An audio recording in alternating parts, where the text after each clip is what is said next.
Sondag is dit Vadersdag. En elke keer as ek dink oor pa wees en oor gelowig pa wees, dan dink ek aan 'n boekie wat iemand my so 'n paar jaar persent gegee het, waarop daar onder meer gestaan het, Redemption through Fatherhood, verlossing of bevryding deur vaderskap. En die gedagte agter die boek is dan, maar as paas net regtig paas wil wees, hulle rol as paas wil vervul, gaan dit ten minste van die wêreld 'n baie beter plek maak. Nou in 'n sekere sin stem ek daarmee saam.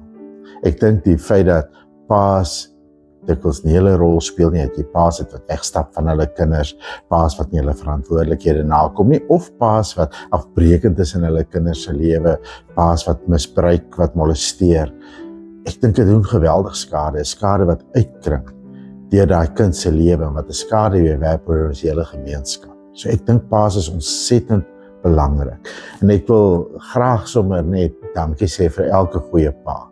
Wat nie altyd noodwendig biologiese paas is nie. Ek dink daar's baie mense wat 'n pa-rol vervul in iemand se lewe sonder dat hulle die biologiese pa van daai kind is, net soos wat jy ongelukkig baie biologiese paas kry wat nie die pa-rol vervul nie.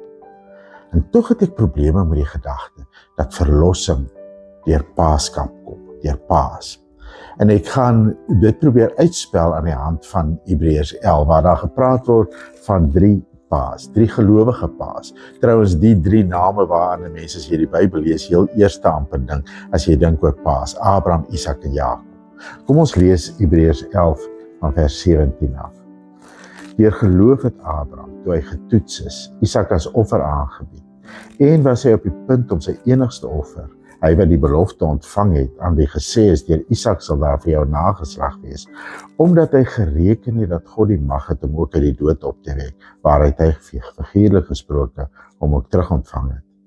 Deur die geloof het Isak vir Jakob en Esau geseën met betrekking tot toekomstige dinge. Deur geloof het Jakob terwyl hy sterwend was, elkeen van die seuns van Josef geseën, en hy het aanbidding gebuig oor die bopunt van sy staf. Abraham, Isak en Jakob is die vaders van alle gelowiges, van almal wat hulle self Christene noem en ook van die Joodse geloof. Ons is almal Abrahams kinders.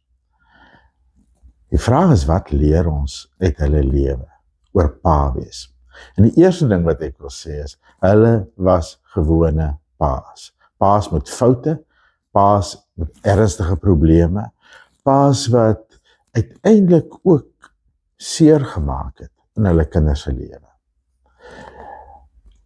David Cotton het 'n boek geskryf, 'n kommentaar aan Genesis, waarin hy verwys na hierdie paas, na hierdie gesinne eintlik, as troubled families chosen for blessing.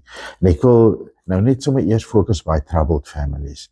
Abraham, Isak en Jakob, as jy hulle storie lees, daar was probleme in hulle huwelike, daar was probleme in hulle gesinne, probleme met hoe hulle paas was, daar was 'n neiging in elke geslag om een kind te bevoordeel bo die ander. 'n Mens dink nou maar aan die storie van Jakob en Esau, Isak wat vir Jakob voorgetrek het, sy vrou Rebekka wat vir Isak wat vir Esau voorgetrek het, sy vrou Rebekka wat vir Jakob voorgetrek het. 'n Mens dink aan Jakob wat dan dieselfde ding gaan doen. 'n Mens sou dink hy sal nie sy kinders voortrek nie, want hy het seer gekry daai, hy moes vlug uit sy land uit as gevolg daarvan, wegvlug van sy ouers af. Maar hy doen presies dieselfde, hy trek vir Josef voor, tot groot ellende vir sy gesin.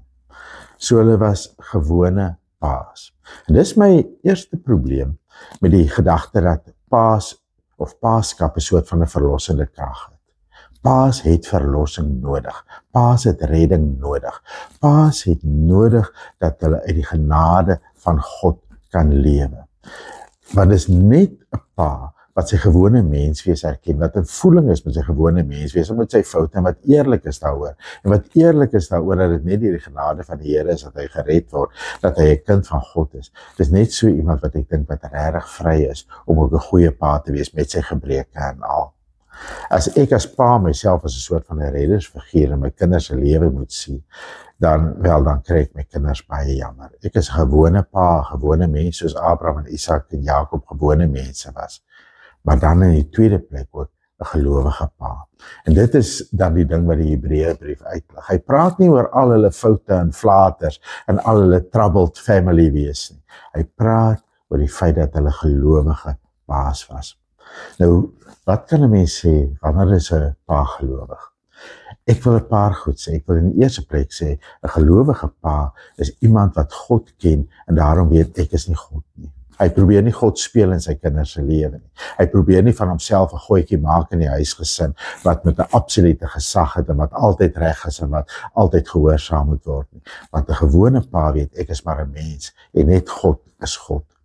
'n gelowige pa is iemand wat daarom ook God vertrou vir sy kinders. Ja, hy probeer na sy beste van sy vermoë om pa te wees. Hy probeer om sy kinders selfvertroue te leer. Maar bo alles is hy 'n pa met godsvertroue, wat sy kinders godsvertroue wil leer. Juist daarom is hy 'n pa wat vir sy kind kan sê, my kind, ek is net 'n mens. Ek maak foute. Jy kan my vertrou so ver as wat jy my kan vertrou, maar onthou, ek is net 'n mens, ek is nie God nie. En ek gaan jou vertrou, maar ek gaan ook weet, jy gaan foute maak, jy gaan teleurstel, want soos ek nie God is nie, is jy nie God nie. Ons as pa en kind lewe in 'n verhouding waarin ons God vertrou, waar ons God se belofte vertrou, en waarin ons op God staat maak vir ons toekoms. Wat doen hierdie gelowige paas dan? Hierdie paas wat op God vertrou. Ja, oor Abraham word daar vertel dat hy vir Isak geoffer het, en dit bly vir my 'n verskriklike storie, 'n storie waarmee ek na al die jare in die bediening nog nie my kop mooi om die storie kan kry nie. Dat God so iets kan vra van Abraham, dat Abraham bereid is om dit te doen. Maar ek dink daar sit tog 'n belangrike waarheid in daardie storie opgesluit. Naas alles wat jy daaroor kan sê, is daar een belangrike waarheid. En dit is dat daai oomblik wat Abraham vir Isak gaan offer, kom hy by 'n radikale erkenning uit, Isak behoort nie aan my nie. Isak is nie my besit nie. Isak behoort aan die Here. Isak het aan die Here behoort voordat hy aan my behoort het, voordat hy my kind geword het. Hy behoort aan die Here terwyl hy my kind is, en eendag as ek nie meer daar is nie, dan behoort Isak nog aan die Here. Die offer is 'n radikale erkenning van my kind behoort aan die Here. My kind is nie my besitting nie. Daarom ook die radikale erkenning daarvan, dat die kind se toekoms nie in my hande is nie, maar in God se hande. En dat ook die belofte wat in die kind opgesluit is, nie in my hande is nie, maar ook nie eers in Isak se hande nie, maar in God se hande. Daarom dat hier spesifiek gesê word dat Isak wat die kind van die belofte is, die kind deur wie die belofte dat hy 'n vader van groot nageslag gaan word, dat hy vir hierdie Isak, die kind van die belofte, gaan offer. Met ander woorde, hy is bereid om te sê, ek weet, die waarword van God se belofte is nie van my afhanklik nie, is ook nie van Isak afhanklik nie, dis in God se hande. Daarom is ek as het ware bereid om my kind te laat gaan, my kind aan die dood af te staan, want ek vertrou dat as God 'n God van sy woord is, en daarop vertrou ek, sal ek Isak weer terugkry, as het ware uit die dood uit weer terugkry. Nou wat beteken dit vir ons? Gelukkig is dit nog nooit van my gevra om 'n berg uit te klim en my kind daarbo te gaan offer nie, en ons weet uit die res van die Ou Testament en uit die Nuwe Testament waar Jesus die volmaakte offer in ons plek bring, dis iets wat God nooit van ons sal vra nie. Maar ek dink 'n mens kom maar op die punt wat jy moet besef, ek moet my kind laat gaan. En dit kan partykeer pynlik wees, want ek moet my kind laat gaan sonder om te weet wat die pad is wat hy gaan loop. En partykeer loop my kind 'n pad wat vir my lyk asof die verwagtinge wat ek rondom het, dit wat ek dink die belofte is wat hy inhou, dit wat ek ook dink half die belofte is wat ek in hom wou ingeplaas het, ingepret het, asof dit verlore gaan, want my kind loop nou 'n ander pad, hy loop 'n pad wat vir my teenstrydig is, maar daar kom 'n punt wat ek moet besef, ek kan nie my kind se toekoms beheer nie, ek moet my kind laat gaan, ek moet my kind as het ware, soos Isak op die altaar plaas en sê, Here, hier is my kind behoort aan U, nie aan my nie. En die vervulling van die belofte wat in my kind se lewe opgesluit is, die belofte wat ek ook vir my toekoms het, is in U hande, dit is nie in my hande of in Isak se hande nie, ek laat gaan my kind nie, en ek vertrou my kind radikaal aan U toe. Die volgende ding is dat ons sien dat 'n gelowige pa is 'n pa wat seën. Nou seën en offer klink na twee teenoorgestelde dinge, nee. Seën klink asof dit te doen het met lewe, offer klink asof dit te doen het met dood. Maar al twee is die erkenning, my toekoms is nie in my hande nie, my kinders se toekoms is nie in my hande nie. Isak seun sy 2 seuns voordat hy doodgaan. En daar's 'n hele pynlike geskiedenis van kompetisie en wetywering en oneerlikheid daar rondom. Maar die punt is Isak seën sy kinders, want hy weet sy dood is nie meer ver nie. Hy weet sy rol in sy kinders se lewe is uitgespeel. So goed of so sleg soos wat dit was, is uitgespeel. Jakob seën Josef se seuns. Hy seën die volgende geslag, want hy weet sy rol in 'n lewe is uitgespeel. Hulle toekoms behoort nie aan hom nie, hulle toekoms is in die hande van die Here. En daardie seën wat hulle uitspreek aan die einde van hulle lewe, sê vir ons wat die eintlike roeping van 'n pa is. En ek wil terugkom na David Cotton se woorde. Hy sê, hierdie 3 gesinne, hierdie 3 generasies, is a troubled family chosen for blessing. Dit beteken 2 dinge. Hulle is gekies om deur God geseën te word, maar hulle is ook gekies om tot seën te wees. En die verhaal vertel, juist omdat hulle 'n troubled family is, hoe dikwels daai seën kan skeefloop. Maar die feit dat Isak en Jakob hulle kinders seën, of hulle kleinkinders seën op hulle sterfbed, sê vir my 'n belangrike ding. Dis nooit te laat om jou kinders te seën nie. Dis nooit te laat om jou kinders die woorde te gee, die liefde te gee, die goedheid te gee, wat vir hulle tot seën is nie. Dat jy hulle laat gaan uiteindelik met seën, dat die ding wat hulle uiteindelik onthou, die ding wat ons nou nog van Isak en van Jakob onthou, is ja, hulle het baie foute gehad, maar hulle het hulle kinders geseën. En is nooit te laat vir jou om jou kinders te seën nie. Ek dink elke kind het die behoefte in sy hart om deur sy pa geseën te word, deur sy ma natuurlik ook, om deur sy ouers geseën te word. Elke kind wil by sy ouers hoor, maar jy is vir my spesiaal en jy is vir God spesiaal. Elke kind wil hoor dat sy ouers sê, maar God gee vir jou die gawes wat jy nodig het om die toekoms in te gaan. Elke kind het nodig om met seën in die wêreld ingestuur te word. En is nooit te laat om jou kinders te seën nie.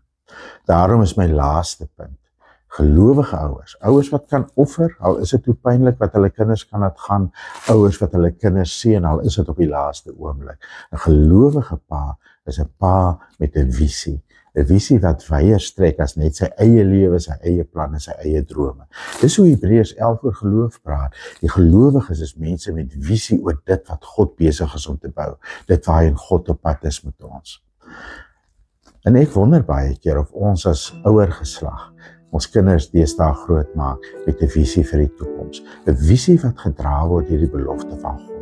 Ons kan so maklik terugverlang na die ou dae en dan maak ons die kinders negatief groot oor dit wat nou is, want ons sê alles wat vroeër beter en alles is wat nou is sleg. En ons maak hulle eintlik groot met 'n vals waarheid. Hulle kan nooit teruggaan na daai land van die verlede nie. Hulle kan nie terugkeer so toe nie. Hulle kan net vorentoe lewe. Maak ons kinders groot met 'n visie vir die toekoms, 'n visie wat in hulle hart kan voortlewe, ook wanneer ons nie meer daar is nie. Omdat die visie gebou is, nie op my vermoë nie, nie op hulle vermoë nie, maar op God se belofte, God se trou, God se toekoms.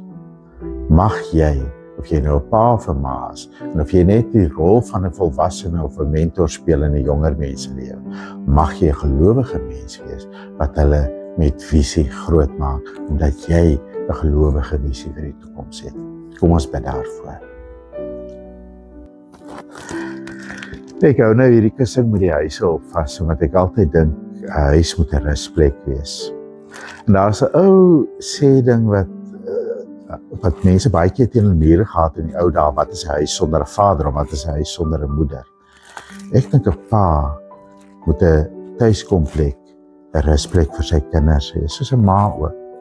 En mag jy deur die Here geseën word, omdat die Here jou tuiste is, omdat die Here jou Vader is, omdat die lig van die Here se liefde en genade in jou lewe skyn en deur jou skyn.